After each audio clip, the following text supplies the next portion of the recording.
전력 소비가 감소가 된다. 이것은요, 공장이 덜 돌아간다는 뜻이에요. 물론 전기요금이 오른 탓도 있지만 경기가 나빠서 전력 소비량이 줄어진다. 공장이 덜 돌아간다.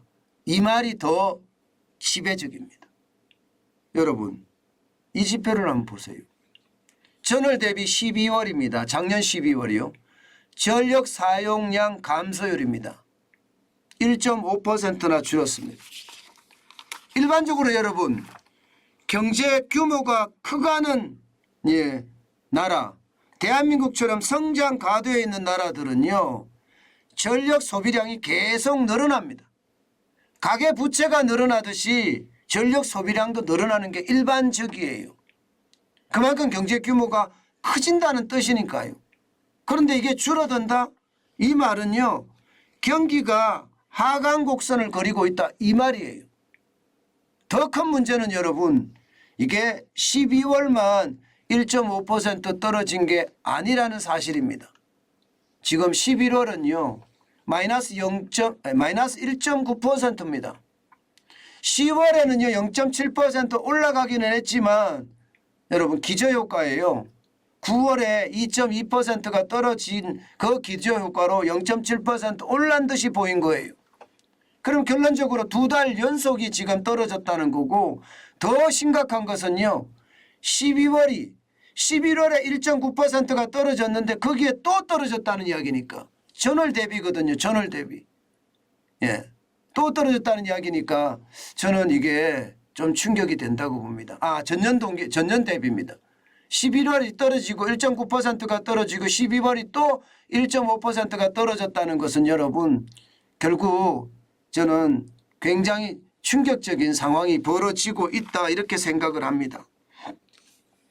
실제 사용량도 보면 말입니다. 12월에 산업용만 말합니다. 전력 사용량이 25,119기가와트시였습니다.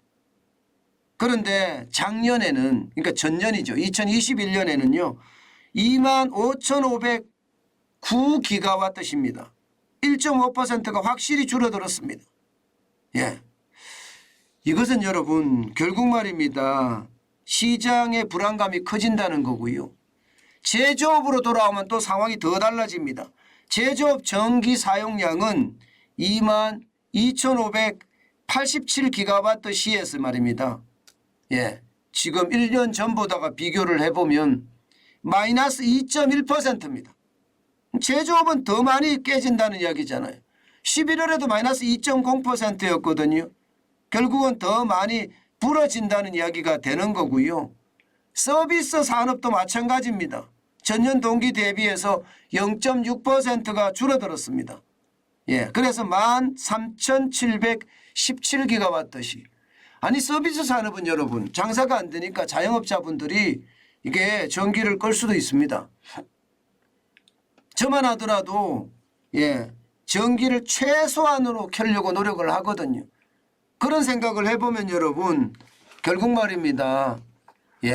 서비스까지 줄어든다는 것은 심각하다는 이야기고요. 여기에 특히 제조업이 마이너스 2%가 줄어들었다는 것은 진짜 심각한 이야기다 이렇게 얘기할 수가 있습니다. 근데 문제는 여러분 더 구체적으로 보면 사용량 자체가 지금 2020년에는 24,547기가와트시였잖아요. 25,000까지 올라갔던 게 25,119기가와트시로 줄어들었죠. 그러니까 2022년에 경제가 굉장히 나빴다는 이야기고요. 2022년에. 올해도 이게 만만치 않다는 이야기예요. 올해도 만만치 않다. 근데 여러분 경기 불황을 보여주는 지표들이 굉장히 많죠. 지금 전기 사용량만 이렇게 떨어지는 것이 아니잖아요. 경기 불황을 나타내주는 지표는요. 여러분 알다시피 제조업 가동률 지금 70.3이에요. 코로나 위기 때가 2020년 5월에 63.5를 기록한 적도 있고요. 글로벌 금융위기 때는 2008년 12월에 62.5를 기록한 적도 있습니다. 외환위기 때는 1998년 3월에 66.1을 기록한 적이 있습니다. 제조 가동률이 70.3까지 떨어진 것은 굉장히 많이 떨어졌다고 봐야 되죠. 경기가 침체로 향하고 있다.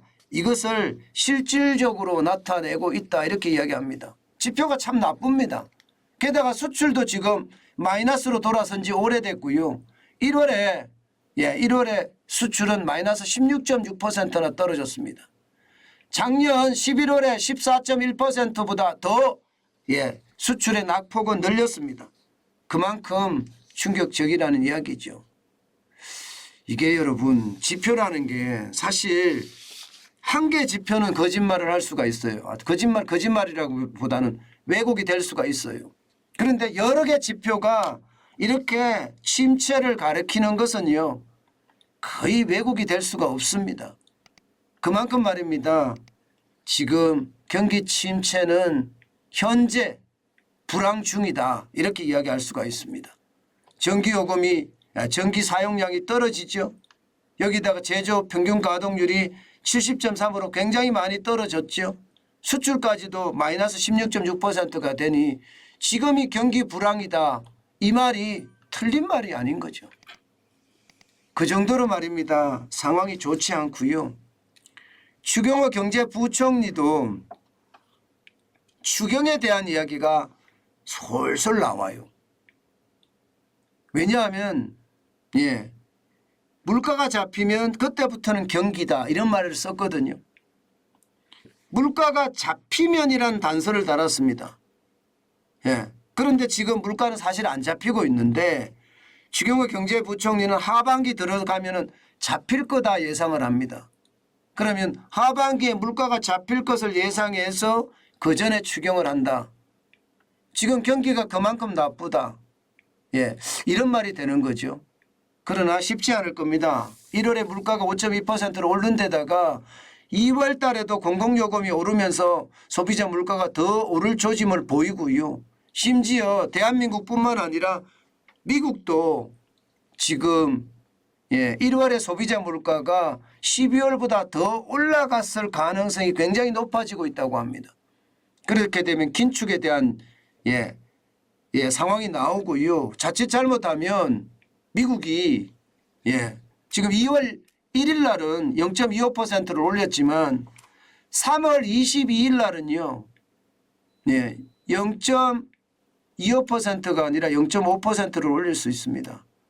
그러면 경기 침체의 골은 더 커지고요. 이게 돈을 푼다고 해서 경기가 진작되지 않는다는 거예요. 그래서 지금 한국은행도 그렇고요. 지금 기획재정부도 그렇고 아마 고민이 굉장히 많을 거예요. 이게 통화정책하고 재정정책이 엇박자나는 것도 문제가 있기 때문입니다. 어쨌든 지금이 경기 불황인데 이거보다 더 떨어질까 사실은 많은 사람들이 두려워하고 있다. 이 말이 지금 현재의 결론입니다. 깊이가 깊어지면 깊어질수록 우리네 삶은 더 어려워지거든요.